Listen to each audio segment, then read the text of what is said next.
প্রচলিত ব্যবস্থায় বিশ্বে পরিবর্তন আনা সম্ভব নয়। পরিবর্তন আনতে চাইলে পদ্ধতি বদলাতে হবে বলে মন্তব্য করেছেন প্রধান উপদেষ্টা doctor Mohammad Yunus.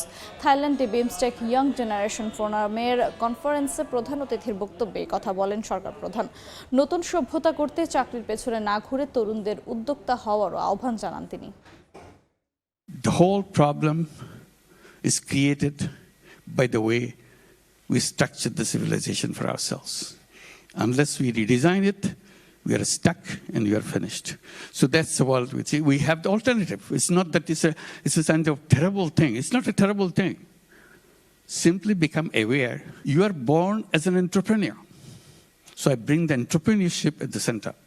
Every child has to grow up as an entrepreneur. Our schooling, our education system change itself. You teach young people to become an entrepreneur, not to become a job seeker. প্রধান উপদেষ্টার Bangkok সফরের খবর জানাতে সেখান থেকে সরাসরি যুক্ত হচ্ছেন সহকর্মী নাজমুস সালিহি। যাচ্ছি তার কাছে।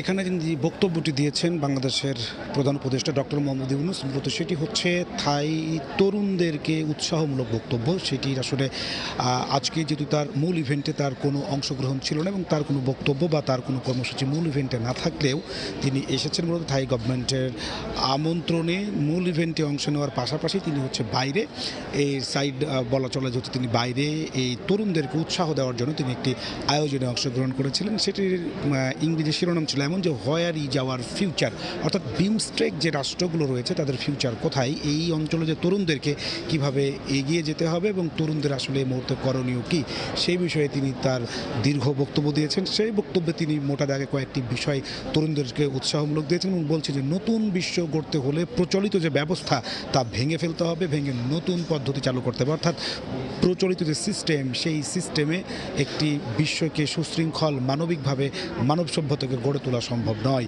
পাশাপাশি তিনি বলেছেন যে তরুণদেরকে আসলে উদ্যোক্তা হতে হবে, কারণ চাকরি তরুণদেরকে হচ্ছে দাসত্ব করতে শেখায়, মানসিকভাবে দাসত্বের যে স্পৃহা সেটিকে আসলে জাগিয়ে তোলে এবং তার মূল যে সত্তা সেটিকে আসলে নষ্ট করে। যে কারণে তরুণদেরকে তিনি উদ্যোক্তা হওয়ার আহ্বান জানিয়েছেন, চাকরির পিছনে না ঘুরে। তিনি বলছেন যে চাকরি দাসত্ব প্রথা আর ব্যবসা হচ্ছে স্বাধীন সত্তার জন্ম দেয়, অর্থাৎ ব্যবসায় একটি তরুণকে আরও বেশি সমৃদ্ধ করে এবং তাকে নতুনভাবে উদ্দীপ্ত করে। এই ছিল তার আজকের এবং তিনি আগামীকাল অর্থাৎ তৃতীয় দিন বিমস্টেক সম্মেলনে তার অনেকগুলো ইভেন্ট রয়েছে, সদস্য রাষ্ট্রগুলোর সঙ্গে তার অনেকগুলো দ্বিপাক্ষিক বৈঠকে তিনি অংশ নেবেন। পাশাপাশি তিনি দুটি চুক্তি স্বাক্ষরে অংশ নেবেন। পাশাপাশি সবথেকে আলোচিত যেটি সেই কাঙ্ক্ষিত ভারতের প্রধানমন্ত্রী নরেন্দ্র মোদীর সঙ্গে বাংলাদেশের প্রধান উপদেষ্টা ডক্টর মোহাম্মদ ইউনূসের ব্যাংকক সময় 3:45 একটি দ্বিপাক্ষিক বৈঠক হওয়ার কথা রয়েছে, যেদিকে এখন সবার চোখ এবং কি হবে সেই আলোচনায় সেটি নিয়ে চলছে নানা রকম জল্পনা কল্পনা।